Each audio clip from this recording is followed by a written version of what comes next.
Un ano máis, esa van 18, Combarro celebrará a súa Festa do Mar dende o 22 ata o 28 de agosto cun sinfín de actividades.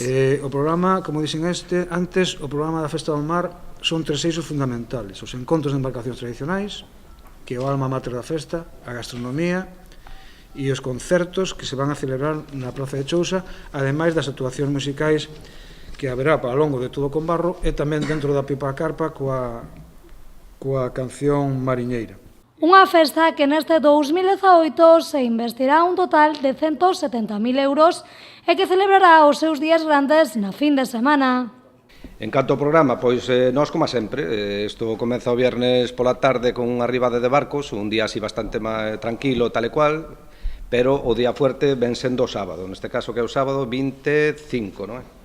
Sí, o sábado 25, donde temos dúas regatas, como facemos sempre, unha de remos e unha de vela, todo en plan tradicional, e donde non é unha regata por clases, é unha regata, dai o nombre da Pamplina, porque intentamos facer que sexa algo pintoresco, non? Todo tipo de barco tradicional que se preste, dá igual a categoría, dá igual a medida, a forma ou que sexa, ten cabida nesta regata para facer o pintoresco.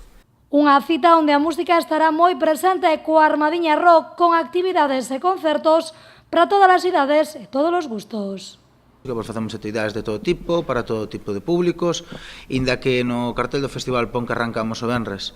Xa o propio mércores é a primeira actividade que lanzamos, estes son os 10 anos do Festival Armadiña Rock, e inauguramos unha exposición dos 10 anos da Armadiña Rock, que creemos que, bueno, pues vai ser un momento un pouco especial para todos. Moitos despois de 10 anos de estar aí, pois tamén, incluso solo mirar os teus carteles aí postos, pois é un momento máis especial e máis emocionante. Dende o Concello din que unha vez máis insistirán para que este evento sexa declarado Festa de Interese Turístico Galego. Este ano estamos preparando o dossier para poder enviar a Xunta de Galicia que sea declarada por fin, como se merece a Festa do Mar, Festa de Interese Turístico Galego, e esperamos poder celebralo. Así que xa o saben, do 22 ao 26 de agosto poderán desfrutar dunha nova edición da Festa do Mar, un espazo onde poderán desfrutar de moitas actividades e da mellor gastronomía das Rías Baixas.